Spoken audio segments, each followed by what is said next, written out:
She's sure spread her seed to my heart. Oh my God.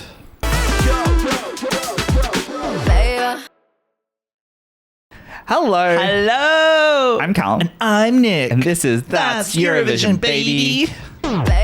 Baby.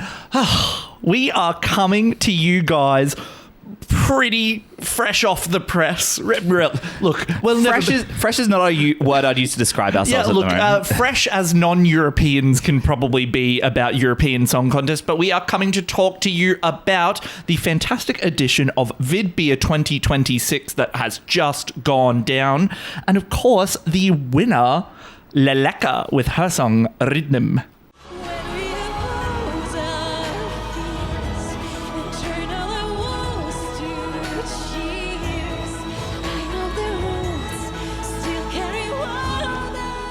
Now, the reason that we're probably coming a little bit late is because we've had a hell of a week. Oh my God. If it's not been music festivals, if it's not been impromptu trips to Sydney, if it's not been maybe Something a little bit fun. maybe other opportunities that you guys will see very, very soon, but we're very, very excited for. Let's just say our sleep schedule is fucked. So apologies if this video isn't coming as fresh, timely. Yeah, as timely to you as it normally would be. But we're here now, and we're super excited to talk about Leléka's song, a fantastic entry for Ukraine. Because let's face it, Ukraine never misses. Look, they know what they're doing. They know what they're doing. Yeah. It was pretty clear who the winner was. Look, the writing was on the wall. The writing was on the wall. And actually, she scored the highest possible score. She got 10 from the juries and 10 from the televotes. So actually, it was quite interesting to see the jury and the public were really, really aligned this year, because I think pretty much the top three all scored the same with the public and the same with the jury. So it's like, I don't know, it's kind of nice to see a public and a jury reasonably aligned. Yeah. So shall we start with our review of the song? Yeah. Because I actually have some nuanced takes on it. I would love to hear some nuanced takes. So, look, guys, if you're new here, you're just coming in for our, immediate thoughts on Ukraine's representative. Hello. Hi, good to have you here. But we also did a bit of a pre-Vidbir covering of all the songs and kind of picked out our winners. Yeah. And I was a little bit critical of Leléka. This is where I like to point. Keep pointing to the imaginary thing I'm not going to make. I love to point at the side of the screen that it's definitely not on.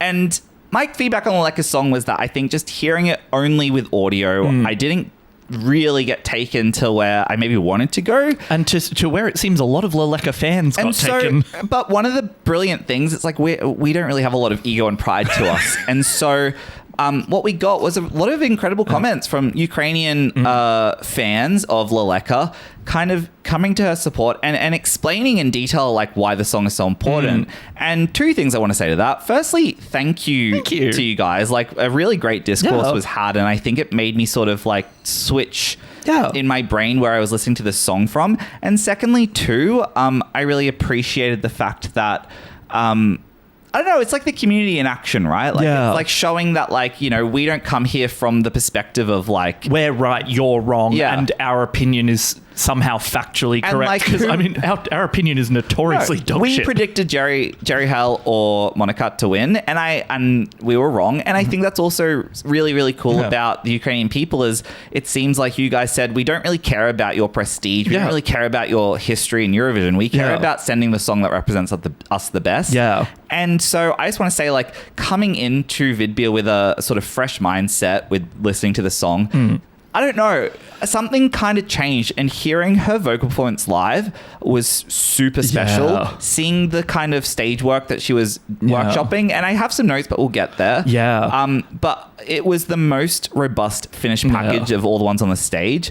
And I've got to say, guys, like, I'm a bit converted. Yeah. Like, this song now was really special. Like, seeing it live, just something clicked in my head, and I went, oh, this was the right winner. Yeah. This deserved to win so much. It's really special, and like, it moved me quite a bit. It's just got like a beautiful ethereal sound to it. I believe I said in my last thing I didn't like the dark fantasy element, but seeing it live, I'm kind of like, what was I talking about? Yeah, so I think that we've spoken about this on the channel before, actually, about like songs that you hear them and that you know that they're made for an album, and then there's songs that you hear them and that you know that they're made for the stage. And this really feels like one of those songs that you just like, now that I see the whole package come together, I think I understand now. But yeah, honestly, what more could you ask for from a vocal performance than what she gave? Yeah. Like, she was absolutely fantastic. And I really enjoyed the energy of the song as well, and the way it was sort of split into the lights and the darks. Yeah. Which, yeah, again, maybe we didn't feel as much in the recorded version, but seeing it on the stage, I think seeing it on the stage with the information we were given has really changed my relationship with this song. Yeah. And that's why I just want to thank you guys if you did leave Thanks these for comments. commenting, guys. It really helped kind of my appreciation of the song. The message was a lot clearer. Yeah. I loved, as to your point, the light and shade being played with. When I first listened to it, I was like, oh, Game of Thrones. I listened to it again. I'm like, I don't know where I was coming from. That. Yeah. It's doing what Ukraine always does best, and as taking kind of really traditional elements, but also tying in really cool contemporary elements. They are the masters of that. Ukraine is probably the best country of doing traditional and modern together seamlessly, and I think this song carries that torch so well. Would you say so well. carries that torchy? That, oh my god. Shall we talk about the staging? 'Cause Yes. I loved the staging. Yes. I really loved that. Like, I think, like you said earlier, it felt like the one where it's like, oh, you could probably send this to Eurovision in its current form and it would do quite well. Whereas the same couldn't be said for quite a few of the others. But the package for this one just felt so complete. I really, really loved the growth and the seed spraying in the background. I mean, I really loved, I just want to quickly say, the message of the song and kind of looking to the future with hope, looking to sort of this world in which the displaced Ukrainian community will one day kind of reconnect and it's genuinely like so beautiful. Genuinely so beautiful, and it was really touching. And I think seeing her delivery on the stage, and there's something about seeing her singing it and seeing the sort of the way that she was I guess conveying it in her emotional state and her stage presence. Maybe that was a moment too of like, I just need to see her sing this song for me to understand it more. I loved her outfit. Like, absolutely loved that outfit. Fit check. The dandelion, or what was it? There was like the dandelion in the background that sort of morphed. That sort of morphed into like different flower styles, and then sort of showed the spreading of the seed around. And should we talk about... Sorry. No, you're right. And I loved all of the beautiful, really warm, rich colors that she was using, sort of like as she was like getting through the song of bringing hope in, just like bringing that, like going from the cold colors to the warm colors. And going from the sort of the more 4:3 aspect ratio, and as she sings that high note, it expanding out as the plant is sort of growing. It was just the petals, are sort of spreading out. Was such a cool moment. Also, shout out to the I don't know, is it USL if it's Ukrainian Sign Language? Shout out to the Ukrainian Sign Language diva who was doing the interpretation on the screen. If you watch the live stream, there was a sign language interpreter on the screen, and they were doing the full bit. Love, just as she's going through this like scaling high note, I'm just going to keep saying USL until proven otherwise. But she's like, she was having a good time. I quite enjoyed. She was conveying to hard of hearing people just the level of I guess emotional depth she was hitting. I will say too, like, it was reminding me a lot of Zoe May's performance at Eurovision, just in terms of the handheld camera kind of switching between as she's like going between the bits. So can I say, I didn't like the handy cam sort of style as much. I think this is a great segue to like if you are new to the channel, guys, one of our That's Eurovision baby staples is we love to sort of like look into the future and like what this song could do to elevate its staging at Eurovision, give a bit of a creative direction to it. Guys, we know fucking nothing. We're not saying that it needs to do this, but it's just a little fun exercise for us to be a bit visual. So yes, I would agree that the entire song, almost the entire song being handheld, was probably not its best move, but I think good for the Vidbir stage. I agree, good for the I agree. Good for the Vidbir stage. But for me personally, I don't know if it was just the angle that they were on, but it felt like we were like a bit low. Like, yeah, felt like we were like looking up her nose a little bit, which I didn't love because it just. And I also think like she was making like almost constant eye contact with the camera, which I just feel like it felt very intimate but in a way that was like almost sort of uncomfortable. Like I think it would have been better for her to have been looking around. So I think that I like the angle that they took because, yeah, if you saw Zoe May's performance for Switzerland last year, it was very sort of similar. But I think that had a little bit more... It had a little bit more space and time around it. So I'll tell you why. It's like Zoe May's performance was a lot more minimalist. Yeah. The focus was on just the camera. There was no backing LEDs. There was no bits. It was just on her. I think this song probably... I wouldn't lean into the handheld camera. I think you could do a little bit at the beginning and make it super minimalist. I actually think my note for this song would be like, this is kind of... It's got the bones of where I want it to go. She kind of captured exactly what the song could be. I think it's just this, but more cinematic. Like, imagine her striking that really strong position as she hits that note, but it's like her almost in silhouette as the whole Eurovision arena turns gold. Like, and it's like a really wide shot, smoke everywhere. I think using a slightly more like cinematic rather than handheld for a lot of it, I think that could just take the song to another level. Hear me out. So I feel like we've seen some early concepts of what the Eurovision stage is going to look like in Austria this year, and it's got that big spiral in the middle. Oh, I know where you're going with this. Imagine as she like goes up the scale with the high note, that warm yellow light like spirals spreads up and down the spiral. No, that's it. Like get that's up. it. I just feel like, and she's at the top of it, and like as she hits that like big crescendo high note, it just like...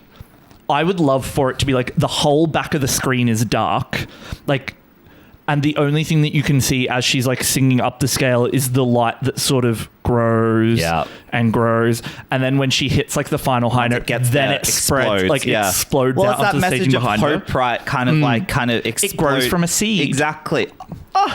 Did I just come up with a good staging concept for once? Great, love that. Yeah, no, I actually think that her motifs are 100% there. Like, I really loved the flower and the petals and the growing of the seeds. And of course, it ties in with the lyricism of the song. And because you know what's important is that, well, A, wasn't lyrics on screen, but B, you can tell a story, you can spread a message, but you don't have to be stupidly... Yeah, you can spread a seed. Would you spread a seed? Did you spread my seed? Yeah.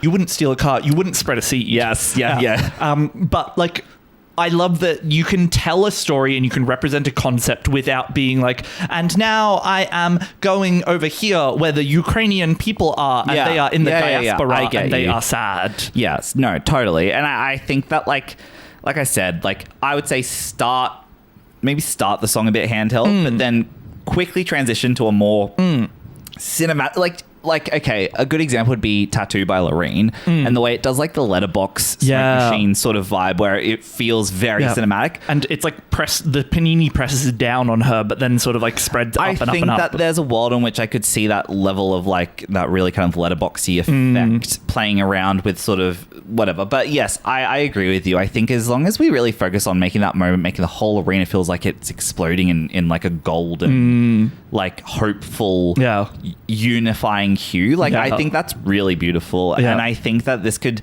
this could be a real moment on the stage. And with that, shall we talk about how do we think? I know we don't have a lot of songs so far. No, but do you think this song is qualifiable, competitive, winner potential? Like, what are we thinking? So I think that this song is very qualifiable. I think she's absolutely qualifying. Oh, she's absolutely qualifying. But I think that we're going to have to see how it goes with the other songs released. I don't know if I feel a whole Eurovision winner energy from this song just yet. But it's definitely not one that I'm willing to rule out as being capable of winning Eurovision. That's a really good assessment. I definitely see this. I see a top 10 for this. This is in qualifying category. I think it's sort of Ukraine doing what they do best. I think people who go into Eurovision going like, what do I want from Ukraine? This is going to give them that.